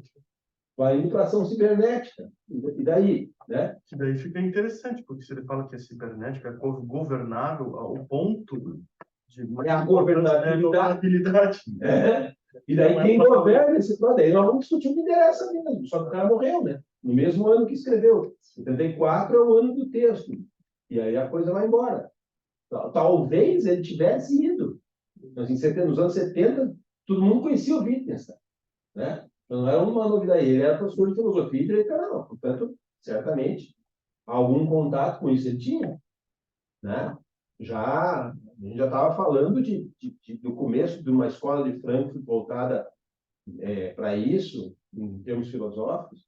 Talvez ele já... Claro, mas uma coisa é o processo de desdizer aquilo que se disse, né? E aí eu vou justificar, eu vou pular aqui um pouco e vou para o comentário do Paulo. Por que o Hagbrook é grande? Talvez por isso, eu acho, assim, conversando com o professor Rives, em mais de uma ocasião, eu vi elogios ao Hagbrook, e eu perguntei, mas é que o Hagbrook foi capaz de mudar de opinião, ser crítico de si mesmo. Hagbrook foi um positivista que depois escreveu os textos mais ácidos sobre o seu próprio positivismo, né? E aí o professor Rives dizia, isso é o sintoma de um homem que percebe as mudanças do seu tempo. Tá? Não são muitas pessoas que são capazes de ir vendo o que é que está indo, para onde que está indo, e ir adaptando o seu modo de pensar e ser crítico com relação a si mesmo. Dizer, eu errei. Cara, parece que dói tanto para os juristas dizer, eu errei, né? Ou, eu tinha uma ideia de uma coisa, mas daí eu aprendi outra, que parece melhor. Beleza, vamos para frente, né? Mas para o jurista parece que isso dói mais do que o Renato Gaúcho dar uma entrevista depois para ele Grenal. Sabe que ele fugiu, né? No Grenal, tomaram um passeio e ele foi embora, não resolveu não dar entrevista por alguma razão. Né? Não tem. Por que custa dizer que não, eu escolhi mal, fiz errado? Né? E, então, na minha concepção das conversas que eu tive com o professor Vives, a razão de admiração ao Hagro, o adjetivo grande, é no sentido mesmo de grandiosidade, né? Ser capaz de olhar para si mesmo criticamente. Dá para contar nos dedos de uma mão, talvez, na história da humanidade. Basta ver os elogiados, né? O outro elogiado aí é o Wittgenstein. Por quê? Termina o tratado e diz, olha, vocês podem ficar com isso aí, está tudo errado, é outra coisa. Ou seja, que é a mesma coisa, né? A mesma atitude. Né? De forma ele também, né? E ele também, pois é, diz, olha, eu escrevi um tratado como demônio, o colheiro está errado. Escrevo outra coisa. Né? Então, essa capacidade de voltar sobre os próprios passos, dizer, cara, eu fui até aqui, pois isso é uma coisa, cara. A gente tem, isso é humano, tá? E, agora eu vou fazer um parênteses que não tem a ver com aula. Tem a ver com você mais velho que vocês. Só isso. É muito importante a gente se perdoar, sabe? É difícil pra cacete, mas é muito importante a gente se perdoar e a gente compreender que a gente fez o melhor da gente com os conhecimentos que a gente tinha na época que fez o que fez. E, eventualmente, a gente errou. Mas a gente errou olhando para o conhecimento que ele tem hoje para trás. No momento, a gente fez o melhor que a gente tinha com as armas que a gente tinha. Cara, acho muito difícil, são poucas vezes na vida que se opta deliberadamente por não fazer o melhor. E se é assim, por que raio a gente é tão crítico com relação a gente mesmo, se a gente fez o que dava, com as ferramentas que dava naquele momento? Cara, eu brinco de dizer, quem é aí meus orientando, a Júlia, Guilherme, o Paulo, vocês já ouviram um milhão de vezes eu falar assim, ó, se vocês gostaram do texto que vocês escreveram há 6 meses atrás, alguma coisa está errada. Né? Pô, não leram nada, então não melhoraram nada de 6 meses para cá, gostaram do começo do texto. Está ruim o começo do texto, tem que estar ruim. Né? Por quê? Porque teus olhos são outros. Né? Aí você olha de novo lá. Por isso é importante, terminou o texto todo, dissertação ou tese, terminou, volta a ler de novo e mete a caneta. Porque você não vai ser o mesmo no final do processo de redação no trabalho. E se for, está bem ruim. Né? Bem Heráclito, né, professor? De alguma maneira, a gente está bem. Né? Então, e acho que, com relação ao porquê que o Veltz é o mais causalista, eu acho que é isso. Né? E é evidente que no Weltzel também está lá uma ideia de comando, né? Uma orientação das vontades. Só que esse comando provém da natureza, segundo ele. Tanto que ele vai remeter ao Aristóteles, ao Salomão Fendorf, à filosofia escolástica, né? Falando das coisas. O impulso da vontade é uma coisa do homem, né? Então, a vantagem dele é essa, né? É a criação das tais estruturas lógico-objetivas, que são os condicionantes do. Bom, depois, sobre a doutrina social e funcionalismo, a passagem crítica do professor Vives ali sobre a doutrina social, a tentativa da tal doutrina social, ou teoria social da ação, etc., é a ideia de tentar compaginar, ou de alguma maneira, ser um intermediário entre os causalistas e os entre os finalistas e os neocantianos. É uma tentativa de acomodação. E essa tentativa de acomodação, segundo o professor Vives, tem um problema, porque o problema é que quando o sujeito abandona a ação finalista, ele já deixou de ser finalista. por uma razão muito simples, que a conexão que acontece consequencialista, que leva um fato a ser injusto, é justamente isso. É a existência de estruturas lógico-objetivas derivadas do direcionamento da vontade numa ação. Se você abandonar isso, a ação é aquela que é socialmente relevante, pois nós já ingressamos no campo do valor sem antes passar por nenhum condicionante. As estruturas lógico-objetivas devem ser descartadas. E é por isso, e vocês já me ouviram falar isso mais de uma vez, criticamente, é por isso que eu digo, se o cara que disser assim, eu sou finalista, mas eu não estou de acordo com a teoria final da ação, cara, então você não é finalista, cara. Porque aí você tem que abandonar todas as estruturas lógico-objetivas. Mas eu mantenho um dolo psicológico. De onde se tira ele, cara? Se afinal de contas a atuação não é mais aquela. Mas eu mantenho uma consciência da ilicitude como algo na cabeça. Você está louco. De onde você vai tirar isso? Né? Porque você abandonar a ação finalista e continuar finalista não existe, cara. Não existe. E a gente escuta, aliás, pior que escuta, né? A gente lê pessoas dizendo isso. Eu sou finalista, mas eu não professo uma teoria final da ação. Cara, então tem alguma coisa errada Começa a mudar. na estrutura como um todo. Não te parece que, de alguma forma, mesmo no Brasil, quando se fala de finalismo, ou um tempo atrás, umas 2 ou 3 décadas atrás, quando os autores começam a falar de finalismo, eles também, aí eles até importam a ideia de ação final, mas eles não entendem o que significa estruturas lógico-reais. E daí também não é um finalismo bem capenga. Bem capenga. Porque daí aí você consegue colocar um monte de coisa ali que não é dali. Eu acho o seguinte, eu acho que de alguma maneira, não sei se os colegas partilham dessa impressão, mas eu tenho essa impressão, que tem muita gente que usa a expressão finalismo mal, né? Nesse sentido que vocês disseram, mas também em um outro, entendendo que, ao distribuir as categorias do delito, colocando o dolo no plano do tipo, eu sou finalista. E isso me parece, sabe, parece que a expressão finalismo definiu outra coisa, como se eu chamasse, sei lá, isso aqui de, sei lá, né, melancia. Olha uma melancia. Melancia, isso não é uma melancia. Não, mas é uma melancia porque eu chamo de melancia e tal. E parece que se consagrou o uso de finalismo para coisas que não são. Professor, eu ouvi professores falando assim, dolo é só questão do dolo, finalismo é dolo no tipo. Não larguei, né? Porque justamente essa foi a grande discussão na década de 80 aqui no Brasil, né? Mas é uma simplificação tosca, né? Tosca. Nesse sentido, Quer dizer, não está sendo sentido.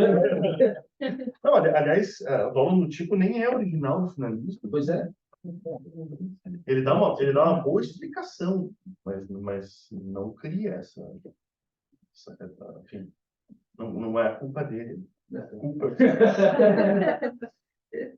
Não, mas é só para ter uma ideia, então, do que a gente está falando, né? A doutrina social, portanto, abandona a finalidade e deixa de ser finalista. Né? Não cabe associar o injusto pessoal a outra categoria de ação que não seja o finalismo. Eu digo isso porque eu estava lendo um livro que é para estudante, mas é um livro alemão do Eric Hilgendorf e do Brian Validus. Eles falaram, a gente adota aqui a ideia de injusto pessoal, mas a gente está abandonando aqui a finalidade e estamos incorporando a ideia de uma doutrina social. Então, injusto pessoal e social ao mesmo tempo. Ou injusto social ou é pessoal. Não tem como você dizer as duas coisas, né? E junta 2 problemas, né? E faz coisas assim, casando uma outra. Eu acho que só se pode falar em injusto pessoal, até o texto fala no nosso rodapé, nas concepções do Zielinski. Sim, Zielinski é consequente, né? É consequente. Eu acho ruim, né, aquela ideia. Mas ele leva as últimas consequências. Ele leva consequências. Entre elas, assim, por exemplo, não existe tentativa de dor, né? Se o cara crê que ele quis tentar, é dele. Né? Se você não quer punir, é uma questão de punibilidade. Isso diz respeito a uma política criminal, não tem nada a ver com a. Né? Ele é consequente do negócio, né? Só existe desvalor de ação. Né? Pô, o livro do Zielinski Tem tradução que é do Santinete, né? Santinete faz a tradução, É bem interessante mesmo. Uhum. O Santinete faz a tese de doutorado dele também sobre esse tema, né? E um dos avaliadores do doutorado dele é o Zaffaroni, né? Interessante. Você vê? Uma coisa. Os argentinos, na época, assim, estavam mais, vamos dizer assim, concepções completamente antagônicas, mas que sentavam à mesa E conversavam. Veja, a UBA teve um momento, cara, você tinha o Zaffaroni e o Baigum de discípulos do Rimens de Açúcar, né? Você pega a obra do Baigum, não tem uma linha aqui que você possa pôr em cima da do Zaffaroni, não tem nenhuma relação, nenhum. Os dois eram dois professores que conviviam no mesmo departamento, fazendo e via congresso, os dois juntos. Tá tudo bem. Né? Conversar com a diferença é legal, né? Eu acho muito legal. E aqui é muito difícil seguir, né? Só tem igreja, velho.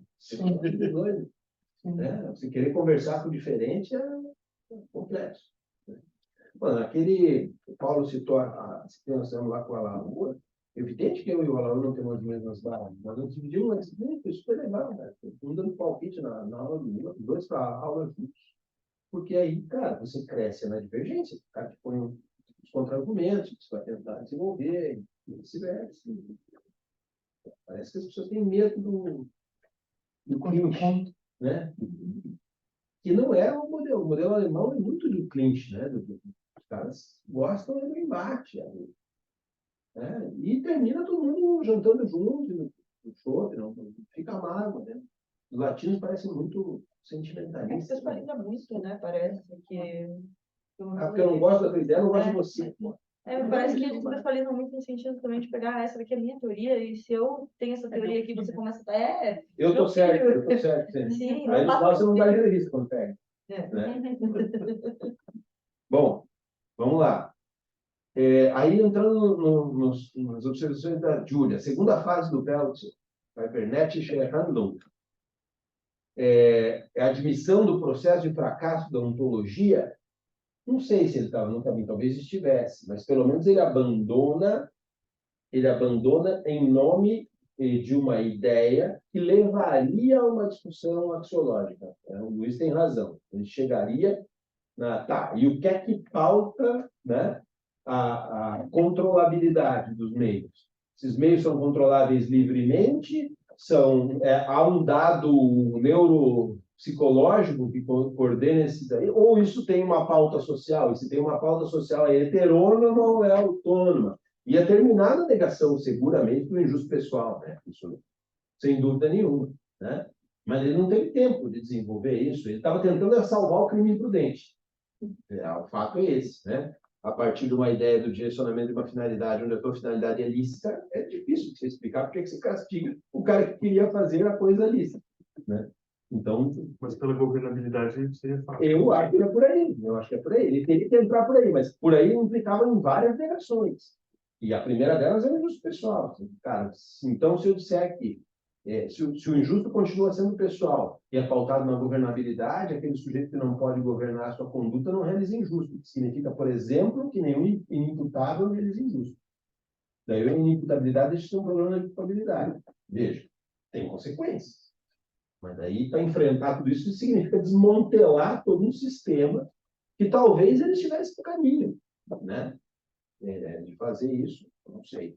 Realmente é aquilo, Júlia, que a resposta é não sei, não tem como saber. Mas tem uma pista interessante, talvez pudesse ser seguida, eu também confesso que não fui seguir muito, e nem sei se tem muitos escritos.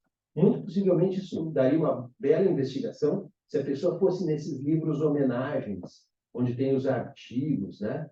Procurar por trabalhos de um autor chamado William Gallas, porque era um discípulo do Weltzel e era um cara interessante, porque foi o primeiro cara que questionou uma coisa no Weltzel que era chave nessa discussão. Que era assim, ele dizia assim, olha, essa história de dizer que existe uma ação pré-jurídica, que depois é apreendida pelo direito e tal, como formas de estruturas lógico-objetivas, tem alguma coisa errada. A categoria fundante do direito é a ação típica sem que possa ser cindida a ação da tipicidade. Parece que o Galás estava aqui numa perspectiva de, talvez, de anexação de uma parte do de Normen, né? Uma parte do binding, essa ideia da construção da norma, que era diferente da ideia do Veltz. O Veltz, vocês vão lembrar, e é por isso que ele fala, Guilherme, também, acho que essa foi a última parte que eu não anotei aqui, que o Veltz usa como razão de ser do direito penal a construção de uma orientação subjetiva à obediência normativa, né? Então, de alguma maneira, ele está lá com a teoria do comando no sangue, né? E o Galás dizia, não, peraí, você não pode dissociar o tipo da ação que é relevante juridicamente, e isso é uma categoria fundante, tem uma parte fundante que é política, né? Já escolheram aqui o que vai, o que não vai. E aí, talvez, eu não vi outros escritos do Galás que pudessem ser críticos ao trabalho do Veltz, mas possivelmente tinha uma saída promissora aí, né? Eu procuraria material do William Galás, é um sujeito inteligente, né? Um texto e uma forma refinada de escrita, bem boa mesmo. Eu acho que daí tem uma observação do Paulo aqui sobre a concepção finalista única verdadeiramente causal. Acho que agora nós já explicamos esse ponto, e também o Maier com as normas de cultura. Daí, a Camila, anotei aqui, a exigência de maior fundamentação.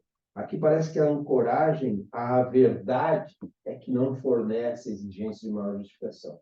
A minha sensação, e aí entra um pouco na primeira pergunta do Luiz, não me chama a atenção que todo mundo resvale para a teoria do comando.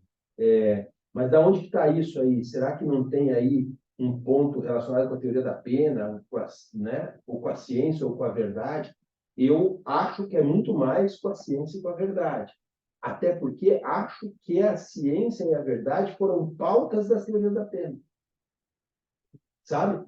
De alguma maneira, eu tenho no manual, tenho na parte geral, e tenho já essa ideia, me ocorreu muito antes, lá no livro de Fundamentos, que é de 2001, a escrita, ele é publicado em 2003, a primeira edição. Eu e o Sandro discutimos essa questão, né? O Sandro fez comigo a primeira edição, depois ele abandonou o livro a seguir e adaptando o direito ao brasileiro. A pergunta era, o que justifica, né, as teorias da pena? Por que a teoria da pena é prevenção, retribuição? De onde os caras tiraram isso? Eu tenho a sensação, e o Sandro também tinha, bem sincera, de que os caras olham a aplicação da pena, veem algum efeito que ela produz empírico, e dizem, é para isso que ela foi feita. Sabe como... Sabe? O julgador de obra feita, né? Olha, a pena ela funciona para dissuadir umas pessoas. Então, eu acho que é para isso que ela foi criada. A pena funciona como uma vingança da sociedade do sujeito. É para isso que ela foi criada. Sabe, todo mundo olha o efeito sem olhar o começo. E eu acho que, na verdade, a pena e o direito penal não podem ter funções diferentes. Do contrário, eu digo que vou fazer um controle social para alguma coisa e, no final, aplico a pena por outra. Mas parece uma loucura isso aí, né? Eu devo aplicar a pena pela mesma razão que eu tenho um sistema que seleciona em que lugar eu aplico essa pena, né? Quais casos eu aplico, quais não. Daí a pena tem que estar fundada na mesma coisa. E, para mim, parece que, desde sempre, desde que existe relação social intersubjetiva, o direito penal é para realizar uma etapa de uma coisa que a gente realiza com várias outras instâncias, jurídicas ou não, que se chama controle social. Parece que o direito penal tem uma função sociológica, né, controle social, e ele se ocupa daquilo que seja considerado intolerável. Tem várias instâncias de controle social, né? Você deixa de cumprimentar alguém que é mal educado com você. Enfim, tem várias. E sanções que você pode impor. Depois, dentro delas, existem certas políticas, ou sanções de Estado, digamos, você pode impor, e logo existem sanções de Estado que são jurídicas. E essas sanções de Estado que são jurídicas se manifestam no direito em várias instâncias, direito civil, direito laboral, administrativo e penal. E o penal está encarregado daquilo que é absolutamente intolerável. Isso que não dá. Isso que não dá é penal. Daí, é ruim. Bom, é ruim é administrativo. Isso aqui depende do caso, é ruim. Então é civil. Então, sabe? Parece que as coisas vão amenizando para lá. O intolerável dizendo, olha, isso aqui não dá para admitir. Isso aqui não dá para admitir. Isso é penal. Então parece que direito penal e pena servem para realizar um controle social do intolerável, que é, portanto, uma escolha discursiva. Você vai ter que me convencer de que aquilo que você está dizendo merece esse controle, esse tipo de controle. E isso você vai ter que me dizer desde a instância legislativa até a instância judicial. No processo de criminalização primária e secundária, você vai ter que me convencer de que esse negócio aqui é realmente alguma coisa que demanda o Seclor, né? Uma infecção que demanda o antibiótico de largo espectro. Se for outra coisa, toma um melhoral, velho, né? Outra coisa. E parece que essa é a função da pena e do direito penal.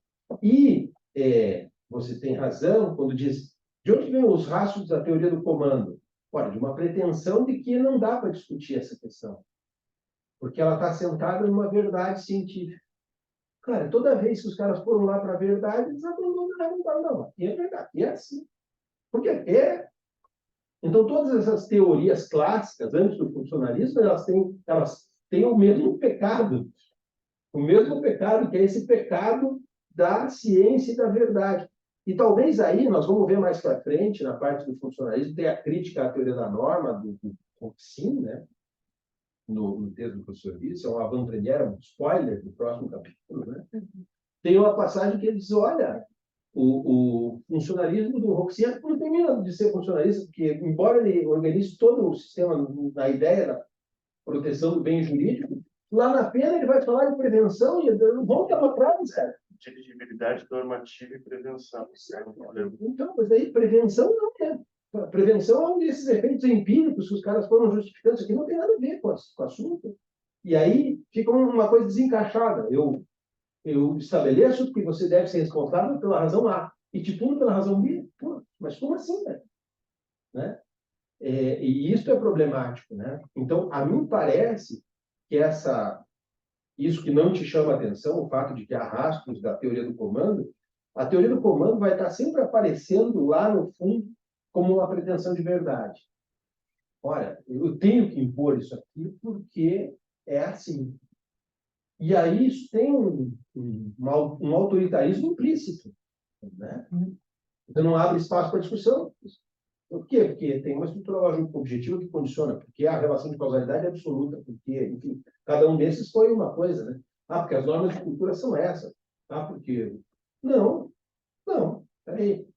Vamos discutir essas normas, vamos discutir essa validade, vamos discutir isso aqui. E esta abertura só começa a acontecer nos anos 70, né? Antes disso era tudo vários soldadinhos, né? Pois não, isso. Uma inquietação já das outras aulas. Não sei se é o lugar próprio de fazer essa pergunta nesse momento, mas é uma coisa que, para mim, é difícil de superar. A gente está falando dessas concepções e quando fala em norma, é impossível você não falar sobre antijuridicidade. Como uma categoria transcendente, não só penal. Não só penal, só que universalizante. Se a gente pensar, por exemplo, assim, colocar um problema que me chama mais atenção. Algumas décadas atrás, por exemplo, você falar que você tinha um povo indígena no Brasil, não era um problema, eles eram tratados como inimputáveis. Quando você fala, não, isso tem povos com concepções jurídicas diferentes, no mesmo Estado, convivem numa mesma Constituição. Como é que eu vou tratar isso Essa daí harmonia é com bem intensidade, né? E vamos a mais, né? Isso é uma discussão. Se você acha que isso é um problema de discussão no Brasil, calcule nos lugares onde a população indígena é maioria. Calcule como é que é no Peru, na Bolívia. Ou existe uma discussão muito severa no Chile sobre os Mapuches, né? Então, de fato, aí, na Bolívia, até a Constituição é afetada por isso, né? Porque ela é a Constituição dos povos bolivianos. Né? Então, 7, 8 línguas. o negócio o buraco é mais embaixo. Mas é interessante quando você remete a isso, porque você me perguntou se o teu segundo tópico era o bem jurídico como vinculante, sem alocar na norma, né? Como é que a gente faz? De onde vem essa construção? E é a Constituição mesmo que é a fonte. E o problema é justamente quando acontece isso, há um conflito entre injustos na Constituição. Digamos, só para provocar um exemplo aberrante, né? Vocês lembram que em outra ocasião aqui eu falei das situações dos marroquinos vivendo na Espanha praticando ablação por serem muçulmanos, né? Mutilação do clitóris feminino. Lesão grave, humana, todo gênero. Imaginemos que, por alguma razão, fosse acolhido na Espanha uma introdução dos estados, as Espanhas, como eles dizem, né? Incluíssem uma Espanha muçulmana com esse costume e que isso fosse ilícito. Como é que se trabalhava com a ilicitude dessa lesão corporal? É isso ou não é isso? É universal essa categoria ou não é? Esse tem um ilícito. Tem um ilícito só ou tem vários ilícitos? Ou a condição pessoal muda o ilícito? Né? Isso é importante. Né? E ela pode ser plurima, né? Ou nós vamos admitir que tem aqui um ilícito só e, eventualmente, nós vamos trasladar essa ausência de responsabilidade para o plano da reprovação pessoal. Eu não posso reprovar esse, posso reprovar aquele, que é a opção da inimputabilidade que vocês falaram. Né? Ou de inexigibilidade frente a um grupamento social vulnerável, ou não sei. Né? Isso são opções, mas não há nenhuma dúvida. Eu acho, pelo menos do ponto do que eu sei, eu lembro do capítulo 18, você tem a segunda edição, não? Você é a primeira, né? A segunda edição, daí vale a pena. No nosso Drive tem, né, o PDF. Tem. Busca o capítulo 18, para você ver, só para você ver, não é na fórmula como faz o professor Tavares, mas tem uma hipótese bem sugestiva da construção de bem jurídico. Acho que o Guilherme trabalhou num artigo isso, né? A concepção do bem jurídico, que é o capítulo 18, que fala em sistema democrático e concepções do bem jurídico. Capítulo 18 da segunda edição, ali, claro, é um debate que daria para toda uma aula, né?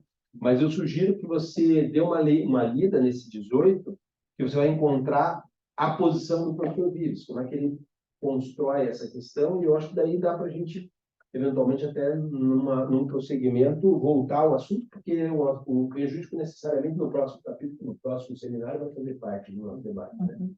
Então, acho que ali dá para você ter uma ideia de como o professor Vives trata do assunto. E daí, qual que é o espaço, o último tópico, né? Qual que é o espaço do legislador? Tem uma pauta para o legislador, né? A gente, o judiciário, no processo de criminalização secundária, se substitui ao legislador? Como é que funciona isso? O que é? Qual é a pauta do legislador? Eu acho, bem sinceramente, e na fórmula do professor Vives, o que nós vamos encontrar é o bem jurídico como um ponto de inflexão, um ponto de referência, um topói meio sem lugar mesmo, mas dentro da teoria do delito capaz de vincular o legislador no seu processo de justificação de validade, ou seja, o legislador pretende uma norma válida, no discurso legislativo tem que apresentar porque ele está fazendo isso, né? Para encontrar a validade de admissibilidade do processo legislativo.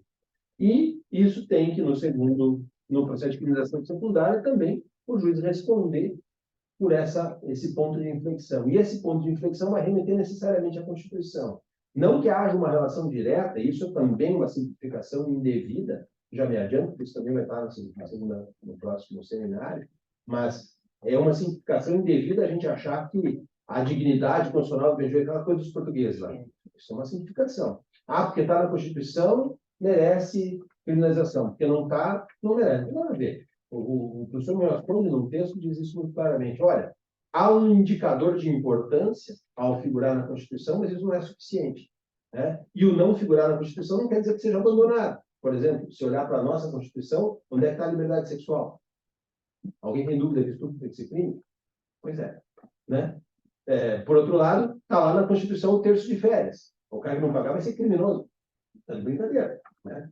Então, especialmente a nossa Constituição, que é enorme, né?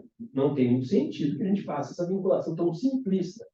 Mas é óbvio que a decisão política constitucional pauta, de alguma maneira, o espaço do que o legislador pode ou não pode, do que o julgador pode ou não pode, em termos de importância. Mas o ponto de referência continua sendo o mesmo, que são os princípios fundantes da Constituição.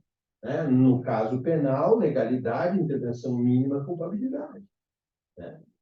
E isso tem decorrências desses princípios em outros desdobramentos que afetam, sem dúvidas, compõem um sistema de balizas, né, que foi reconhecido de alguma maneira pelo Feuerbach lá atrás, né, quando ele vai falar, num crime, nula pena, não é só isso, né? É muito mais que isso. E tanto que é reconhecido fragmentariamente em vários pontos. Claro que ele está fazendo tudo convergir para a coação psicológica, né? E, na verdade, a coisa é muito diferente disso. Mas, de todo modo, há uma ideia que a Constituição seja esse campo dos valores últimos de um meio social. Né? Como é que ele se define? E em que medida isso pauta o penal? Bom, aí o capítulo 18 pode te dizer alguma coisa, eu acho. Você disse que quando a gente fosse abordar o finalismo, teria outras coisas, já foram? Não, eu acho que sim, eu acho que sim. Quer dizer, uma coisa, por exemplo, que eu lembro a gente comentou nas primeiras aulas, é que às vezes a gente fala da ontologia de Weltzel, e é como o professor falou, o que é o finalismo? Será que não é um weltzelianismo, na verdade? Né? Então, Talvez. então a gente fala, por exemplo, a ontologia de Weltzel fala que os próprios valores éticos-sociais eram estruturas E que lógicas. devem ser conformados a eles, né? Em sentido quase heideggeriano. Sabe, a questão de dizer daí descoberta, e é interessante sempre uma descoberta, né, das estruturas lógico-reais. Como se fosse um dado. Né? Um dado. Um dado. Uma conclusão bem boa que a gente pode tirar no dia de hoje é como é maltratada no nosso âmbito, no nosso entorno, a expressão finalismo. Né? Muita coisa que é tratada como finalismo claramente não é. Né? Ou pelo menos não no sentido que quis dar o seu criador. Né? Uma outra coisa que pode ficar muito clara também, acho que a partir das observações da Júlia, é o próprio criador viu que o negócio não era tão universal assim e parecia caminhar para uma transformação quando não teve mais tempo de fazê-lo. Né? Se for ver, a concepção do próprio Vives já foi chamada de finalista por alguns professores, né? Aqui no Brasil. Me parece que o finalismo ele é um problema muito mais profundo para os brasileiros do que para outro lugar. Não, e assim, há lugares em que isso nem é discutido mais. Né? Eu lembro, faz muitos anos que tem isso aí, eu me lembro o Luiz tem umas coisas engraçadas, né? Cara, muita gente boa, mas ele, de vez em quando, ele, de propósito, ele usa umas frases contundentes para dar uma corda pedrinho nas perguntas que ficavam fazendo, né? Às vezes até de um modo um pouco rude. Né? Se você não conhece ele, você fica ofendido. Né? E eu lembro de uma entrevista na Colômbia, está na internet. Aí o colombiano pergunta, como é que está o finalismo na Alemanha? Diz assim, o finalismo na Alemanha morreu. Aí virou o título da entrevista, o finalismo na Alemanha está morto. E é verdade. Porque tem hora que você tem que ser tão contundente, dizer, cara, ninguém está discutindo isso, para, não tem mais essa, chega, né? Pô, mas se o cara que inventou estava se arrependendo, porque viu que aquelas vinculações não estavam dando, e todo o resto que vocês continuam chamando de finalismo, não é finalismo. Então não estão na discussão que estão tratando, né? É porque eu acho que talvez seja justamente pelo que o Luiz falou, né? Tem dólar no tipo é finalista. Então, a grande contribuição do finalismo que ficou marcada no penalismo contemporâneo é dólar no tipo. Então, ninguém nem leu o Veltro. Tem muito mais coisas ali, função do direito penal, e, né? Não, isso Condicionamento de estruturas lógicas objetivas. O dólar não vai parar lá por acaso. Acho que é melhor por aqui, não é assim que funciona, né? Mas eu acho que os autores que nós usamos na década de 80, 90 e Mataram início dos anos 2000. É bem possível. É bem possível. Houveram muitas simplificações nesse período, né? No período em que era proibido debater política criminal, né? No período da ditadura militar. Nós tivemos um delay científico. Isso o professor Miossoni identificou quando deu a escola de altos estudos aqui em 2013. Está nos registros aqui. O professor Miossoni disse, olha, vocês tinham, na década de 40, 50, você tinha o livro do Metzger e o livro do Aníbal Bruno, não tinha muita diferença. As notas de rodapé eram citando as mesmas fontes. Nelson Hungria, O Olho Fragoso também, né, que não escreveu. Aí, nos 30 anos subsequentes, os caras estavam um monte de gente entrando, e Armin Kaufmann, né, e Schunemann, e Roxini, e vocês aqui no Mirabete, o Damásio de Jesus. Então, ali, é uma herança da ditadura militar, a falta de intercâmbio, que fez com que a gente saltasse desses clássicos para voltar a ter literatura de qualidade depois do ano 2000. Então, dos 60 aos 2000, nesse meio, a produção aqui foi uma tristeza, porque foi em 2000, ou por aí, pouco antes, que o professor Juarez foi para a Alemanha, o professor César foi para a Espanha, o professor Luiz Flávio Gomes foi para a Espanha. Luiz Regis Prado e o professor César Bettencourt, volta mais ou menos na década de 90, escrevem um livro juntos. E depois eles se separam. A tese de doutorado do César é de 94, a falência da pena de prisão. Então, no começo dos anos 2000 que começa a existir outra vez literatura contemporânea. Ou seja, brasileiros escrevendo sobre o que os europeus estavam discutindo. Até então, nada. Então, claro, que traduzem o Zaffaroni para o português. Né? O Pierangi, né? Pierangi. Então, aí começa a haver intercâmbio outra vez. É evidente que esse intercâmbio não se faz do dia para a noite. Né? Eu falo para vocês como um testigo disso, pessoal, uma relevância pessoal. Tá? Nessa época, final dos 90, começo dos 2000, se começa a falar alguma coisa do Roxini, alguma coisa do Jacobs, alguma coisa do Hasselner por aqui, umas traduções começam a chegar, a gente começa a ler. No final, última metade dos 90, começo dos 2000, em 2001 eu vou para meu doutorado, e aí os temas, eles faziam os títulos de artigos para você escrever, né? Você tinha que escrever, por cada módulo, tinha que escrever 3 artigos. Uma loucura. E se indicava os títulos de preferência. Eu pego a lista de títulos de preferência. O primeiro era assim: o que resta do funcionalismo? A peça acabou. Né? Eles já estavam discutindo o fim da coisa. O que isso aqui produziu que sobrou e a gente ainda pode usar? E a gente estava começando a conhecer. E aí eu me dei conta de que eu vivia a recuperação, eu vivia um processo de recuperação de um delay científico de pelo menos 30 anos. A herança da ditadura militar no Brasil, um delay científico de 30 anos. A produção dos anos 70 aos anos 2000, claro, na borda, né? No final dos 60 para os 70, e no final dos 90 para os 2000, ela é mais ou menos. O miolão é muito ruim, mas ruim com força.